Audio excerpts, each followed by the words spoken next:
లేవియాకాండం 8వ అధ్యాయం. మరియు యెహోవా, నీవు అహరోనును అతని కుమారులను వారి వస్త్రములను అభిషేక తైలమును పాప పరిహారార్థ బలి రూపమైన కోడెను 2 పొటేళ్లను గంపెడు పొంగని భక్ష్యములను తీసుకొని ప్రత్యక్షపు గుడారం యొక్క ద్వారం వద్దకు సర్వ సమాజమును సమకూర్చమనగా యెహోవా మోషేకు ఆజ్ఞాపించినట్లు అతడు చేసెను. సమాజము ప్రత్యక్షపు గుడారం యొక్క ద్వారం వద్దకు కూడిరాగా మోషే సమాజముతో, చేయవలనని యెహోవా ఆజ్ఞాపించిన కార్యం ఇదే అనెను. అప్పుడు మోషే అహరోనును అతని కుమారులను దగ్గరకు తీసుకొని వచ్చి నీళ్లతో వారికి స్నానము చేయించెను.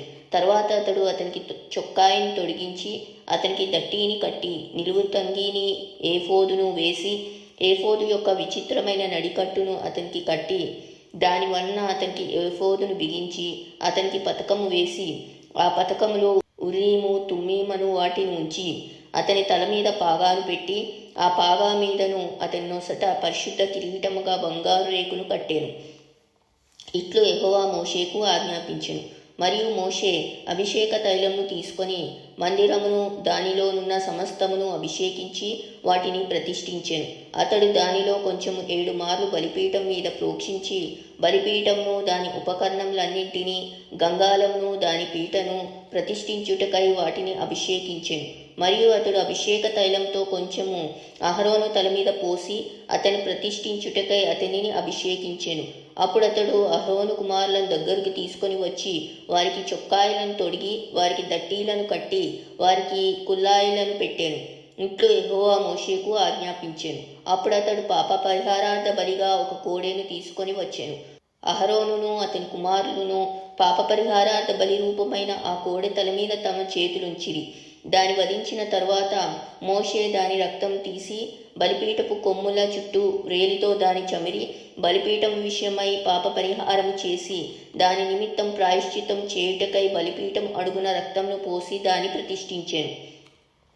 మోషే ఆంత్రముల మీది క్రొవ్వంతటిని, కాలేజం మీది వపను, 2 మూత్రగ్రంథులను వాటి క్రొవ్వును తీసి బలిపీఠం మీద దహించెను. మరియు యెహోవా మోషేకు ఆజ్ఞాపించినట్లు ఆ కోడెను దాని చర్మమును దాని మాంసమును దాని పేడను పాలెంనకు అవతల అగ్నిచేత కాల్చివేసెను. తరువాత అతడు దహన బలిగా ఒక పొటేలును తీసుకొని వచ్చెను. అహరోనును అతని కుమారులను ఆ పొటేలు తల మీద తమ చేతులుంచిరి.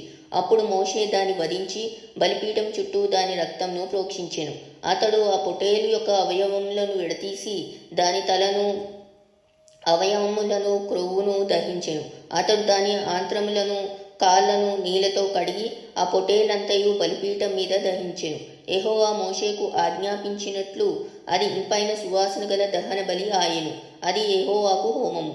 అతడు 2వ పొటేలును అనగా ఈ ప్రతిష్ఠితమైన పొటేలును తీసుకొని రాగా అహరోనును అతని కుమారులను ఆ పొటేలు తల మీద తమ చేతులనుంచిరి.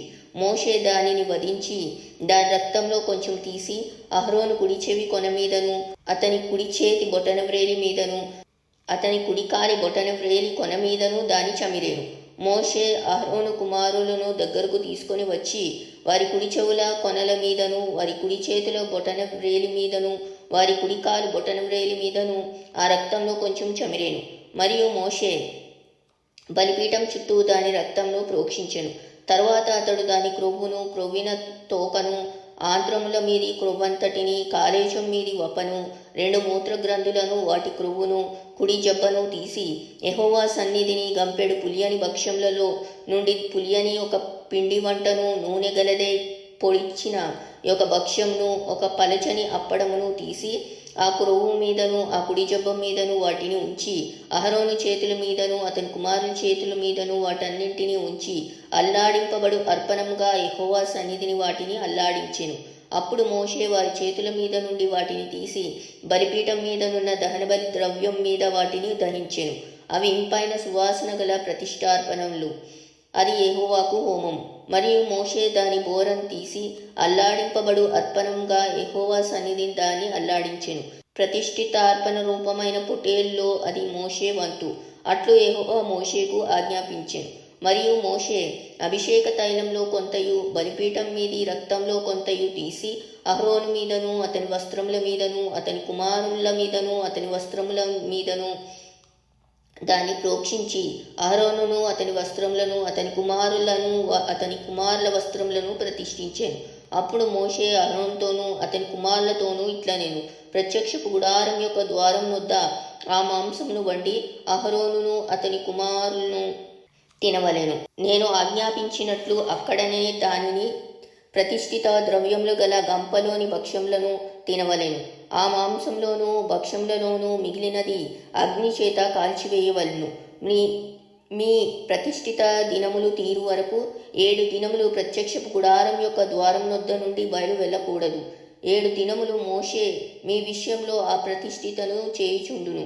మీ నిమిత్తం ప్రాయశ్చిత్తం చేయుటకై అతడు నేడు చేసినట్లు చేయవలనని యెహోవా ఆజ్ఞాపించెను.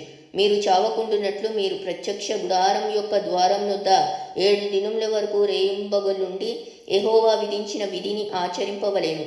నాకు అట్టి ఆజ్ఞ కలిగెను. యెహోవా మోషే ద్వారా ఆజ్ఞాపించినవన్నీ అహరోనును అతని కుమారులను చేసిరి.